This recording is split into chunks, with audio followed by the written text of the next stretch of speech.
Bon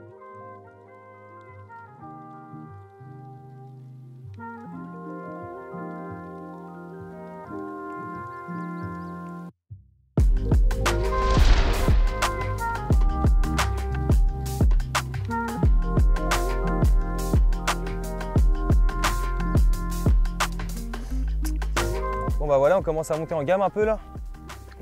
Un bon gros poisson. Ah. Puis c'est mon petit montage favori là, un petit Roniclo. Petit pop-up blanche Copex Squid. Et puis voilà, un vrai poisson. On va aller remettre ça à l'eau, ramorcer tout ça, parce que ça commence à manger. Et puis je vais vous présenter le montage en détail après.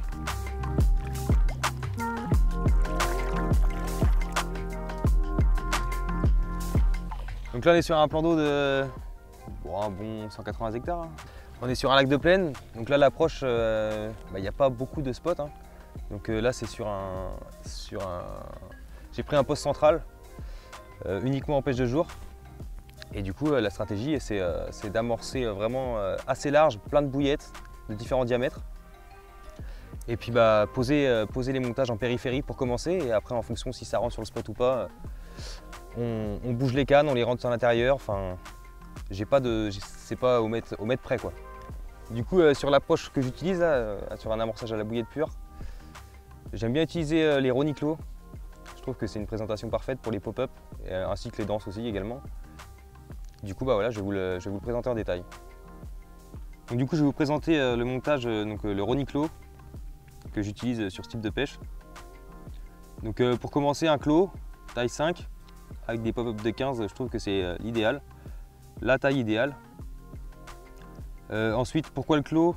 Tout simplement grande ouverture, point 30-30, fort de fer, donc c'est vraiment toutes les caractéristiques que je cherche pour un hameçon, donc c'est parfait. Ensuite je prends un Ronnie Swivel, donc j'enfile le clos dessus, ça c'est du classique. Ensuite moi j'aime bien utiliser un kickers pour changer rapidement d'hameçon. Comme ça, au point émoussé, hameçon HS, peu importe, je peux changer l'hameçon rapidement, donc ça c'est top. Du coup ensuite j'enfile un émerillon sur l'hameçon. Donc comme ça je peux utiliser différentes éches, des pop-up, des danses, un bout de bait floss, et on peut utiliser n'importe quelle éche avec ce type de montage quoi. Ensuite je mets un hook bed pour bloquer tout ça. Donc ensuite ma partie terminale est réalisée. Ensuite je prends un bout de skin nick 35 livres. Là où je pêche, il y a quelques grosses pavasses au fond. Donc je veux pas que ça casse au moindre frottement. Donc du costaud, du solide, skin nick c'est très bien. Ensuite semi-stiff. Stiff trop raide. Je suis pas fan de la tresse stiff. Pour moi semi-stiff c'est l'idéal. C'est l'entre-deux, c'est parfait. Donc je relie ma tresse avec une boucle sur ma partie terminale. Comme ça l'hameçon est beaucoup plus libre, et les poissons, peu importe de quel côté ils viennent sur l'amorçage, c'est hyper prenant. Ensuite un petit bout de petit, là, donc la pâte plombée. Quand j'utilise des pop-up, je mets un petit bout de pâte plombée pour équilibrer le tout.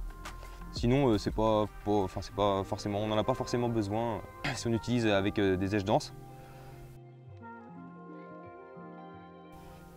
Ensuite j'enfile un anti-tangle pour bien, quand mon plomb tombe, pour bien éjecter le bas de ligne à l'opposé du plomb.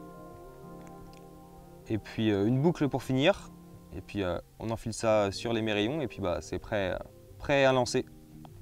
Donc là on a à faire vraiment du coup un montage polyvalent, peu importe la situation, peu importe le type d'eau, on peut changer l'hameçon rapidement, mettre l'èche qu'on veut.